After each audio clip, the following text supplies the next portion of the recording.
Salam müəllimlər, hər vaxtınız xeyir olsun. Deməli, artıq bu gündən MİQ və sertifikasiyaya hazırlaşan müəllimlər üçün yeni test toplusunun elektron şəkildə belə ki, hissələrə bölünmüş şəkildə, məsələn 30 dənə sualdırsa, təhsil qanununa aid, təhsilə aid sənədlərə daha doğrusu, mən onu 10-10 şəklində elektron şəkildə sizə təqdim eləyəcəm, yormadan. Siz həmin testləri həm elektron şəkildə işləyəcəksiniz, eyni zamanda da onun izahına baxacaqsınız ki, biz imtahana qədər bu test toplusunu mütləq şəkildə işləyək. Davamlı olaraq YouTube səhifəsində də bununla bağlı paylaşım edəcəm. Yalnız bütöv şəkildə testlərin izahı müdavimlərim üçün olacaq. Yəni testlərdən nümunələr şəklində YouTube-da paylaşılacaq. Uğurlar arzu edirəm bütün imtahan verən müəllimlərə və müdavimlərə. İndi başlayaq müəllimlər. Birinci sualdan başlayaq. Birinci sual hüquq və vəzifələrə aiddir. Görək nə istəyir bizdən? Təhsil alanların vəzifələrini seçək. Deməli, dövlət, cəmiyyət, ailə və özü qarşısında məsuliyyətini dərk etmək. Burada məsuliyyət varsa, bildik ki, birbaşa bu hüquq deyil, çünki hüquqda sərbəstlik var. Və dövlət, cəmiyyət qarşısında, ailə qarşısında, özü qarşısında məsuliyyətini dərk eləmək təbii ki, uşağın, yəni təhsil alanın vəzifəsi olacaq. Biri götürürük. Etik davranış qaydalarına, pedaqoji müəllimlər, pedaqoji etika deyirsə, bu şagirdə aid olmaz, pedaqoqa aiddir. 2-ni ümumiyyətlə heç davam eləmirik. 2-ni çıxırıq. Testi tez işləmək üçün variantlarda da 2 rəqəmini axtarıq, D variantı avtomatik çıxılır, başqa variantlarda yoxdur, işimiz biraz çətinləşir. Təhsil alanların fiziki və psixi zorakılığın bütün formalarını, təhsil alanları qorumaq niyə təhsil alanın vəzifəsi olsun ki? Təbii ki, bu müəllimin vəzifəsi olar. 3-ü də çıxırıq, deməli işimiz biraz da rahatlaşdı. Y variantı da getdi, yəni D ilə Y artıq getdi. Deməli, ya cavabımız A olacaq, ya C, ya da B variantı. Deməli, davam edirik. Təhsil müəssisəsinin nizamnaməsinin tələblərinə, daxili intizam qaydalarına əməl etmək. Bəli, bu təhsil alanların vəzifəsidir ki, təhsil müəssisəsində olan nizamnamənin tələblərinə riayət eləsinlər. 4-ü götürürük. Baxırıq ki, 1, 4 hər iki variantda var. İstər A olsun, istər B olsun. Davam edirik. Valideynlərlə əməkdaşlıq etmək, təhsil alanların təlim nailiyyətləri barədə valideynləri məlumatlandırma. Təhsil alanın nailiyyətini valideynə xəbər verən təbii ki, təhsil alan olmayacaqdır, təhsil verən olacaqdır. Ona görə 5 ola bilməz. Bu zaman yerdə qaldı A variantı. 6-ya da baxdıq hər ehtimal. Sağlam həyat tərzi keçirmək, biz bilirik ki, sağlamlığını qorumaq təhsil alanın vəzifəsidir. Çünki öz sağlamlığını qorumaqla digər yoldaşının da sağlamlığını və ətrafın da sağlamlığını qorumuş olur. Bu bir növdə dəyərlərdən şəxsi və sosial məsuliyyət dəyəri ilə üstünlük, oxşarlıq təşkil edir. İkinci suala baxırıq. Düzgün olmayanı seçin. Diqqətlə həmişə testi oxuyun ki, şərt bizdən nə istəyir? Müəllim valideynlə ünsiyyət zamanı baş vermiş anlaşılmazlığı şagirdə büruzə verir. Hətta bu hal şagirdin nailiyyətinin qiymətləndirilməsinə təsir edir. Demək ki, müəllimin valideynlə münasibəti deməli, soyuqdur. Yəni, düzgün şəkildə əməkdaşlıq qurulmayıbdır. Və müəllim bunu qurmamaqla bərabər, üstəlik də bunu həmin valideynin övladına da təsirini göstərir. Yəni, valideynin uşağına da soyuq yanaşır. Deməli, uşaqlar arasında müəllim bərabər imkanlar yaratmır, qərəzli yanaşır. Valideynin şəxsinə olan qərəzliyini övladına daşımış olur. Deməli, burada nə pozular? Təbii ki, şəxsi qərəzsizlik pozulmuş olur. Yəni, qərəzsiz yanaşmalıdır, amma qərəzli yanaşıb. Ona görə də D variantı burada etik davranış qaydalarından pozulmuş olur. Müəllimlər, onu da qeyd edeyim ki, etik davranış qaydalarında dəyişiklik var. Əvvəl bizim çox çətinlik çəkirdik. Peşəkarlıq və fərdi məsuliyyətlə vicdanlıq prinsipini qarışdırırdıq. Artıq gözümüz aydın olsun ki, peşəkarlıq və fərdi məsuliyyət prinsipi aradan qaldırılıb.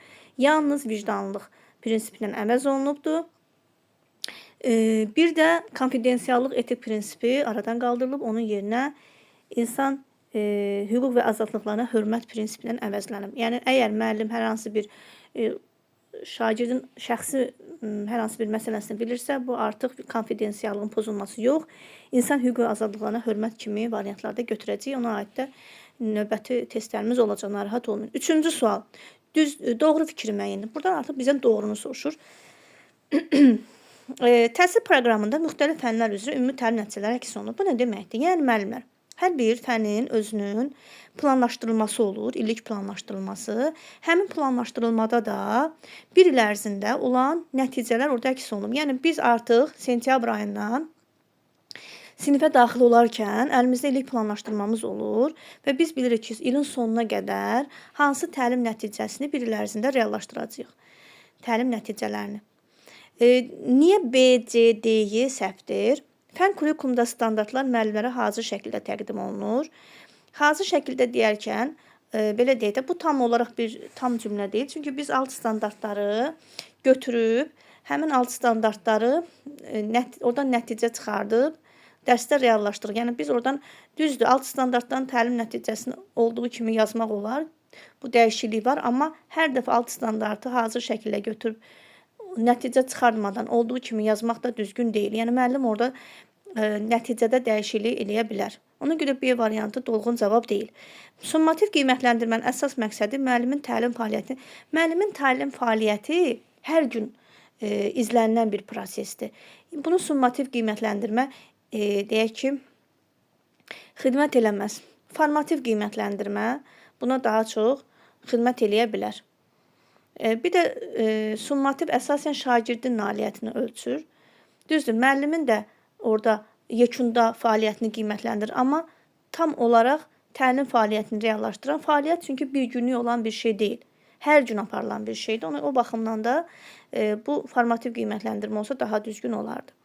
Müəllimlər istədikləri şəkildə alt stand dəyişikliyi yapıra bilər. Bu düzgün deyil. Çünki alt standartlar dövlət tərəfindən müəyyənləşir və bizə təqdim olunur. Müəllim orada dəyişiklik eləyə bilməz. Müəllim sadəcə olaraq alt standartdan düzgün təlim nəticəsi çıxardıb onu reallaşdıra bilər. Yəni təlim nəticəsində dəyişiklik eləyə bilər və qiymətləndirmə meyarlarını nəticəyə uyğun çıxarda bilər. Bu da deyə də düzgün deyil. Məzmun xətləri dərsin təlim nəticəsinin ifadə formalarından biridir. Məzmun xətləri dərsin təlim nəticəsinin ifadə formalarından biri deyil. Dərsin ifadə formalarından alt standartdır. Bu da düzgün deyil. Ümumiyyətlə, məzmun xətti dərsdə reallaşdıran bir şey deyil. Məzmun xətti reallaşdırmaq üçün illər lazımdır. Çünki hər bir fənnin məzmun xətti var ki, həmin fənni gərək məktəbdə müəyyən bir təhsil səviyyəsini satasan ki, onu reallaşdırmış ola biləsən. Ona görə də burada ən düzgün cavab A variantıdır. Düz olanı müəyyən edin. 4-cü suala baxırıq. Müəllim tədris prosesində yeni mövzu izah etsə də, şagirdlərə biliklərin möhkəmləndirilməsi bağlı heç bir tapşırıq vermir, həmçinin şagirdlərin dərsi necə mənimsədiklərini yoxlamır. Müəllim daha çox dərs prosesində özü danışır və şagirdlərin maraqlarını nəzərə almır. Verilmiş situasiyaya bağlı doğru fikirləri müəyyən edin.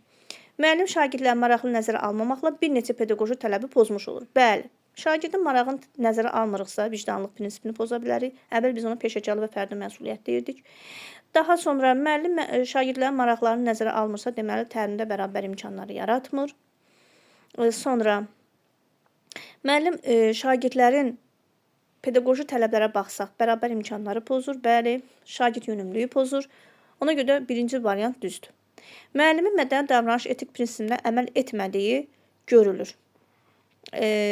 Etik prinsip, mədəni davranışda burada müəllim deyək ki, hər hansı bir deyək ki,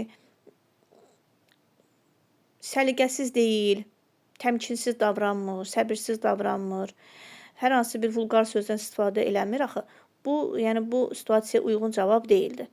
Müəllim vicdanlı davranış, bəli, vicdanlı davranış ola bilər. Çünki müəllim dərsdə alt standartı reallaşdırırsa, tam reallaşdırmalıdır, şagird oradan inkişaf eləməlidir və səhvlər üzərində iş aparılmalıdır. Amma müəllim bunun heç birisini eləmir.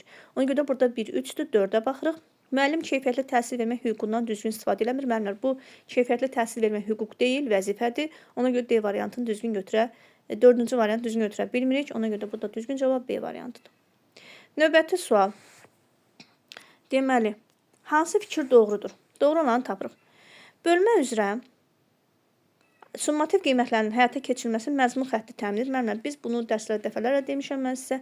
Summativ qiymətlərin aparılmasını məzmun xətti təyin eləyə bilməz. Ya əsas standart olmalıdır, ya alt standart olmalıdır, ya da məzmun standartı ola bilər. Yəni A düzgün deyil. Alt standart dövlət tələbi olduğundan müəllimin fəaliyyətində onun əsas götürülməlidir. Təbii ki, çünki biz dərsi alt standartlar üzərindən başlayırıq, alt standartı götürürük, ondan nəticə çıxardırıq, nəticəni şagirdə elan edirik. Həm dərsin əvvəlində, həm də dərsin sonunda onun nə dərəcə reallaşdığını yoxlayırıq. Bəli, cavab B düzdür. C-yə baxırıq. Dərsin məqsədi keçiriləcək mövzular əsasında müəyyənləşir. Dərsin məqsədi keçiriləcək mövzular əsasında deyil, alt standart əsasında müəyyənləşir. C düzgün deyil. Alt standartın dəyişməsi şagirdlərin onun tələbinə nə qədər cavab verdiyi ilə bağlıdır. Alt standart daim dəyişir. Bu da şagirdin onun tələbinə nə qədər cavab verdiyi ilə deyil. Alt standart belə deyək ki, dövlətin təhsil alan və təhsil verən qarşısına qoyduğu dövlət tələbidir. Yəni tək belə deyək ki, şagirddən asılı deyil, eyni zamanda müəllimdən də asılıdır. Nə dərəcədə reallaşdırıb, ondan çox şey asılıdır. Ona görə D variantı tam dolğun cavab deyil. Müəllim alt standartı şagirdlərə təqdim etməklə onları dərsə cəlb etmiş olur. Müəllim alt standartı təqdim etməklə yox, motivasiyanı düzgün qurmaqla şagird dərsə cəlb etmiş olur. Alt standartın tələbini şagirdə bildirmək müəllimin dərsdə atdığı düzgün addımdır. Əgər bunu bildirməzsə, bu səhvə yol vermiş olur, amma bunun motivasiyayla əlaqəsi yoxdur. Ona görə Y variantı da düzgün deyil. 6-cı sual. Kurikulumla bağlı verilənlərin hansı yanlışdır? Təhsil proqramı tərtib edərkən, daha doğrusu, diqqət etməli məqamlardan biri şagirdlərin fərdi ehtiyaclarının nəzərə alınmasıdır. Bu da düzdür də müəllimlər. Biz bilirik ki, kurikulumun 6 prinsipi var. Şagird yönümlü, şəxsiyyət yönümlülük, tələb yönümlülük, inteqrativlik, qiymətləndirmə standartı. Bir də deməli, başqa qalmadı. Orada şagirdlərin maraqları və ehtiyaclarının nəzərə alınması, biz bilirik ki, şagird yönümlülük və potensialların reallaşdırılması şagird yönümlülük kurikulumun prinsipinə aiddir. Bu A düzdür. Təhsil proqramı dövrün tələbinə uyğun baş verən yenilikləri məzmuna daxil etməlidir. Bəli, dövlət standartlarının 13 maddəsindən biridir ki, məzmuna verilən tələblərdir. Həmin məzmuna verilən tələblər necə olmalıdır? Məzmun bilirik də, məlumat yönümlü məsələlər çox yer verilməməlidir, reklam xarakterli məsələlər yüklənməməlidir, dövrün tələb və ehtiyacları olmalıdır, şagirdi şəxsiyyət kimi yetişdirməyə xidmət edən prinsiplər orada öz əksini tapmalıdır. C də düzgündür. Təhsil proqramının sabit olması onun tərtibinə verilən əsas tələbdir. Müəllimlər, biz bilirik ki, kurikulumun prinsiplərindən biri də onun dövrün tələblərinə cavab verib çevik şəkildə olmasıdır, praktik olmasıdır. Ümumiyyətlə, sabit olan bir şeydə inkişaf gözləməyin siz. Bunu həmişə dərslərdə demişəm. Hətta həyati situasiyalardan misal çəkmişəm ki, məsələn, suyun özü bir yerdə dayananda o necə olur? Ondan pis qoxu gəlir də. Yəni, su da bir yerdə dayanmamalıdır, axmalıdır. Deyirik, axar suya danış. Yəni, təmiz olan bir şeyə danış. Sabit olan bir şey inkişafa aparmır. Sabit beyindən inkişafa getməz. Dəyişkən, alternativ yollar axtaran, yenilikçi olan, dövrün tələblərinə cavab verən inkişafa apara bilər biz. Ona görə bu səhvdir. Təhsil proqramının əsas prinsiplərinin nəticə yönümlülükdür. Bəli, nəticə olmasa, bunu biz əvvəlcədən nəzərə almasa, biz inkişafa nail ola bilmərik. Bu da düzdür. Bu da kurikulumun prinsipidir bildiyimiz kimi. Ona görə də burada ən səhv cavab D variantıdır. Doğru olanı tapın. Bir müddətdir ki, şagirdin dərsə davamiyyətindən qeyri-sabitliyi nümayiş olunur. Müəllim bu haqda məlumatlı olsa da heç bir tədbir görmür. Aha. Deməli, şagird dərsə davamlı olaraq gecikir. Müəllim də bunu önəmsəmir. Hansı fikir doğrudur? Baxaq. Şagird pedaqoji işçilərə hörmətlə yanaşmaq vəzifəsini, müəllim isə qərəzli etik prinsipini pozur. Burada nə hörmətsizlik yoxdur, nə də şagirddə qərəzli yanaşılmır. Sadəcə müəllim önəmsəmir. Qərəzli bilirsiniz necə müəllimlər? Ayrı seçkilik olmalı. Bu da ayrı seçkilik salmır. Şagird üzürsüz səbəbdən dərsdən yayma hallarına yol vermək hüququnu, müəllimlər, bu hüquq deyil, vəzifədir. Ona görə B variantı heç davam eləmirik. Şagird dövlətin təhsil standartlarına uyğun bilik bacarığı eləmək hüququ, bu da hüquq deyil, vəzifədir. C-də olmaz. Şagird üzürsüz səbəblərdən dərsdən yayma halına yol vermək vəzifəsini pozur. Vəzifədir, bəli, davam edirik. Müəllim vicdanlıq etik prinsipini pozur. Bəli, müəllim işinə vicdanlı şəkildə yanaşmır. Düzgün variant D variantıdır. Y-yə baxırıq. Şagird cəmiyyət qarşısında məsuliyyətini dərk etmək vəzifəsini pozur. Müəllim isə qanunçuluq etik prinsipini əməl edib. Heç burada əməl ediləsi bir şey görsənmir. Və üstəlik də cəmiyyət qarşısında məsuliyyətini dərk etmək şagirdin gecikməsi ilə bağlı vəzifələrə aid deyil. Bu tamam başqa bir vəzifədir. Ona görə Y variantı düzgün deyil. Müəllim davranışı haqqında nə demək olar? Baxaq görə müəllim neyniyib? Sinifdə şagirdlər arasında konflikt yaranır. Müəllim konflikti müşahidə eləsə də heç bir reaksiya vermir. Vermiş situasiyada müəllimin davranışı haqqında nə demək olar? Deməli, aləm qarşı bir-birinə sinifdə müəllim də göz yumur.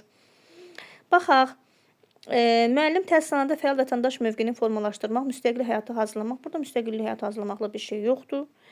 Müəllim məktəb rəhbəri ilə psixoloq əməkdaşlıq etmək vəzifəsini yerinə yetirmir. Bunun da məsələyə heç bir aidiyyatı yoxdur. Çünki burada sinifdə konflikt yaranırsa, bu müəllimin bilavasitə idarəsi altındadır da. Yəni müəllim onun niyə bir xırda məsələdən ötürü məktəb rəhbərinə bildirməlidir ki, düzgün deyil. Müəllim təhsilçilərin təhlükəsizliyi və sağlamlığının mühafizəsini şək etmək vəzifəsini yerinə yetirmir. Bəli, bu ola bilər deyə baxırıq.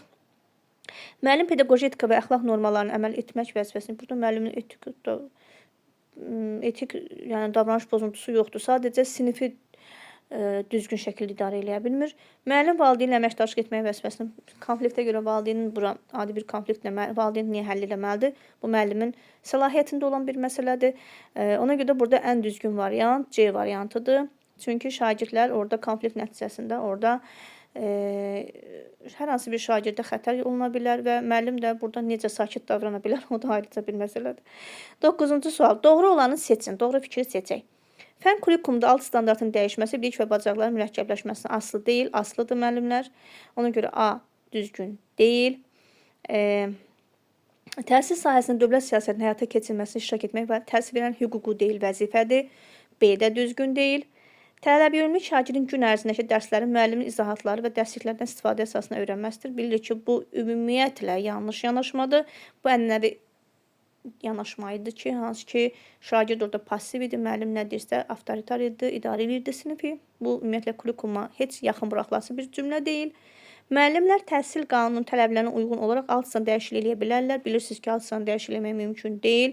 Alt standartlar dövlət tərəfindən gəlir və müəllim də onu götürür, reallaşdırır. D də düzgün deyil. Deməli, nədirsə bu Y-dədir, bərəkət Y-dədir.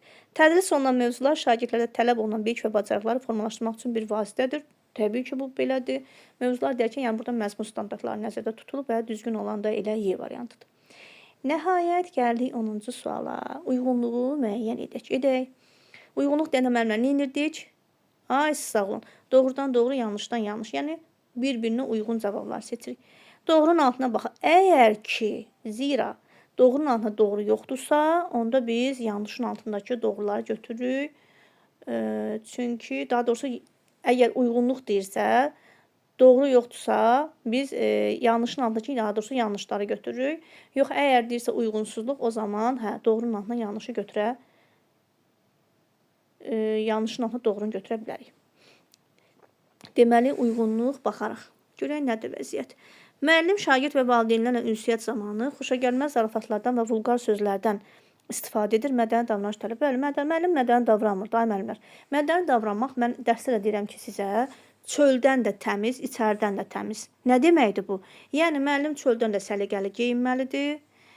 Oturuşuna, duruşuna, ağzından çıxan sözə, geyim tərzinə, hətta makiyajına, istifadə elədiyi zinət əşyalarına qədər, hətta yəni çoxdur da, yəni xarici görünüşdən müəllim kimi geyinməlidir. Və daxildən də mədəni şəkildə özünü də təmiz saxlamalıdır. Təmkinli olmalıdır, səbirli olmalıdır, tənqidi fikirləri qəbul etməlidir, vulqar sözlərdən istifadə etməməlidir, ünsiyyətinə fikir verməlidir, davranışına fikir verməlidir və s. Bir düzgün cavabdır. 2-yə baxırıq. Sinifdə ailə daxili problemi olan risk qrupuna daxil olan şagird oxuyur. Buna görə də müəllimin bu uşağa münasibəti mənfidir. Deməli, burada nə görürük? Burada görürük ki, müəllim deməli, qərəzsizlik prinsipinə riayət eləmir. Daha doğrusu pozur. Amma burada yazır ki, insan hüquqlarına və azadlıqlarına hörmət tələbi. Xeyr, qərəzli yanaşır uşaqlara. Yəni, uşaqlara fərq qoyur. Tərəzinin gözlərini, belə deyək də, tənzimləmir. İndi risk qrupuna daxildirsə, ailə daxili problemi varsa, indi risk qrupuna daxil olan uşaqlar biz keçmişik hansı müsahibədə də bunlar məşğul olacaq və müəllimlər bilirlər ki, risk qrupuna daxil olan uşaqlar müəyyən səbəblərdən ya ailə daxili münaqişələri olur, ya müharibələr görmüş uşaqlardır, ya valideynləri itirən uşaqlar və s. O işləyə qarışmayaq. Yəni, bu kimi uşaqlar, əgər müəllim ümumiyyətlə sinifdə ayrı seçkili edirsə, qərəzli etik prinsipidir. Yəni, bu insan hüquqlarına hörmət prinsipi deyil. İnsan hüquqlarına hörmət prinsipi insanın hər hansı bir sirrinin konfidensiallığı ilə bir ki, gətirib qoyursunuz burada. Aydındır. Bir də hüquq və vəzifələrini uşağın pozarsansa, uşağın məsələn ləyaqətini alçaldarsansa, şərəf və ləyaqətinə və yaxud da hansısa bir hüququnu tapdalayarsansa, ona qarşı düzgün davranmarsansa, hə o başqa. Amma burada hüquq və vəzifələrdən söhbət gedə bilmir. Ona görə də 2 düzgün deyil. Sinifdə şagirdlərdən 2 yaş böyük olan şagirdi hər kəs məsxərəyə qoydu. Müəllimə isə bu zaman şagirdlə heç bir irad bildirmirdi. Müəllimlər buna irad bildirmirsə, bunu əvvəl peşəkarlıq və fərdi məsuliyyət götürürdük. Yəni peşəkar davranmır. İndi isə vicdanlılıq götürəcəyik. Amma burada vicdanlılıq deyil, mədəni davranışdır. Yəni bu səhvdir. Mədəni davranış tamam başqadır. Ona görə burada 1-3-dür, amma 4-ə də baxırıq. Müəllim məktəblərarası yarışlarda daima öz məktəbini tərifləməklə yanaşı digər müəllimlərin və şagirdlərin də savadsızlığına bəhs edilir. Bilirsiniz də bu loyallığı mən demişəm necə yadınızda saxlayın. Deyincən müəllim, qeybətçil müəllim, yenilikləri qəbul etməyən müəllim, onun bunun arxasıca istər təhsil müəssisəsi olsun, bu təbii ki, tələbin pozulması müəllimə yaraşmayan təhsil nüfuzunu xələl gətirir. Bu kimi tələbləri yerinə yetirmirsə, deməli bu doğrudan da loyallıqdır, amma yanlışın altından düzü götürə bilmədiyimizə görə əziz müəllimlər, olur 1-3 cavab A variantı. Təşəkkür edirəm, dinlədiniz. Təbii ki, bu izahlar tez-tez mütəmadi sizlərlə paylaşılacaq. Eyni zamanda da elektron testi də linkin altına yerləşdirəcəm ki, siz onu işləyə biləsiniz. Təbii ki, YouTube səhifəsində, amma öz qruplarımda onu qruplara göndəriləcək. Təşəkkür edirəm. Çalışın bu testi eləyin. Çalışın var gücünüzlə, mütləq ki, onun nəticəsini görəcəksiniz. Təşəkkür edirəm ki, məni dinlədiniz.